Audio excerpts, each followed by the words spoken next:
అందరికీ హాయ్ అండి, welcome back to our channel. ఈరోజు వీడియోలో ఒక రుచికరమైన కొబ్బరి పచ్చడిని మీతో షేర్ చేయాలి అనుకుంటున్నాను. ఈ కొబ్బరి పచ్చడిని కనుక మీరు ఇంట్లో చేస్తే అన్నమంతా కూడా ఇదే పచ్చడితో తింటారండి. పెరుగన్నంలో కూడా నంచుకోవడానికి ఇదే కావాలంటారు. ఇక వేరే కూరలు కూడా అడగరండి, అంత రుచిగా ఉంటుంది.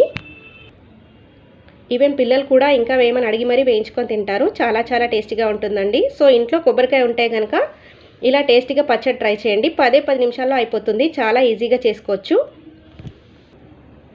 ఇక అస్సలు ఆలస్యం చేయకుండా అన్నంలో కలుపుకోవడానికి ఎంతో రుచికరమైన ఈ కొబ్బరి పచ్చడిని ఎలా చేసుకోవాలో చూసేద్దాం రండి. ముందుగా ఒక బౌల్ పెట్టేసుకుందామండి. ఇందులోకి 1 టీ స్పూన్ వేరుశనగ గుళ్ళు యాడ్ చేస్తున్నాను. వీటిని దోరగా వేయించాలి. సన్నని మంట మీద వేయిస్తే కనుక ఈ వేరుశనగ గుళ్ళు పైనే కాకుండా లోపల కూడా చాలా గుల్లగా వేగిపోతాయి. ఇలా వేగిన తర్వాత వేరుశనగ గుళ్ళని పక్కకు తీసేసి ఇదే కడాయిలో 1 టేబుల్ స్పూన్ దాకా ఆయిల్ వేసుకోవాలి. ఆయిల్ కాస్త హీట్ అయ్యాక 1 టీ స్పూన్ జీలకర్ర వేసుకోవాలి. అలాగే 5 నుంచి 6 దాకా పచ్చిమిరపకాయలు ఇలా తీసుకొని వేసుకోవాలి. 5 నుంచి 6 వరకు ఎండుమిర్చి వేసుకోవాలి.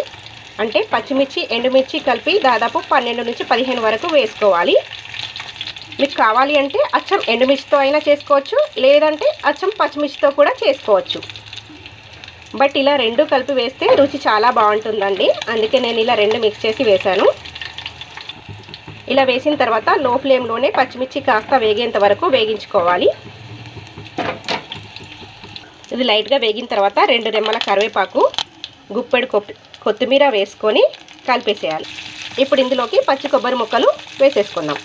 నేనైతే ఇలా 1 కప్పు తీసుకున్నానండి. కప్పు పచ్చి కొబ్బరి ముక్కలు దీంట్లో యాడ్ చేసేస్తున్నాను. చిన్న కొబ్బరి అయితే ఒకటి సరిపోతుందండి. మీరు తీసుకునే కొబ్బరికాయ చాలా పెద్దగా ఉన్నట్టయితే హాఫ్ తీసుకుంటే సరిపోతుంది. మనం తీసుకునే క్వాంటిటీకి ఈ ఇంగ్రీడియంట్స్ సరిగా సరిపోతాయి.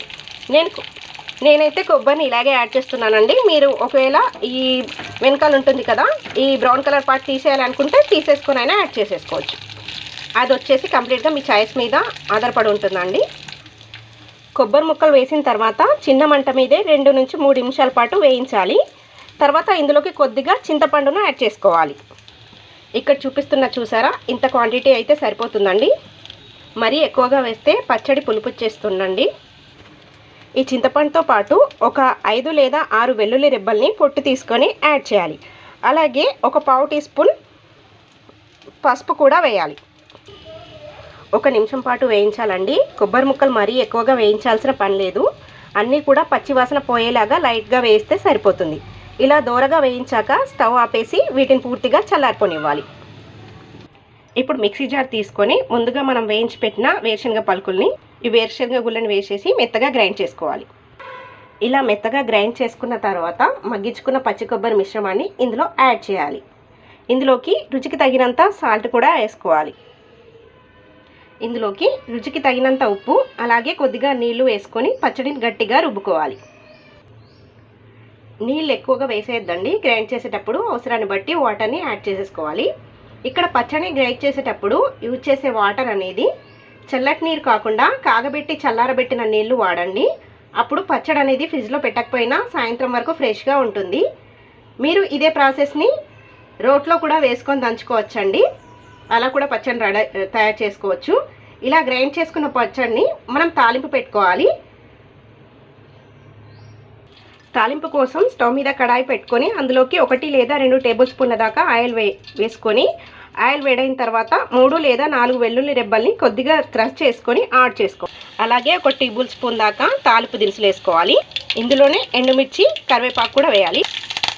తాలింపు వేగిపోయింది కదా, ఇప్పుడు స్టవ్ ఆఫ్ చేసేద్దాం. ఇప్పుడు మనం గ్రైండ్ చేసి పెట్టుకున్న కొబ్బరి పచ్చడిని దీంట్లోకి యాడ్ చేసేసుకోవాలి. అంతే, కమ్మనైన కొబ్బరి పచ్చడి రెడీ అయిపోయింది.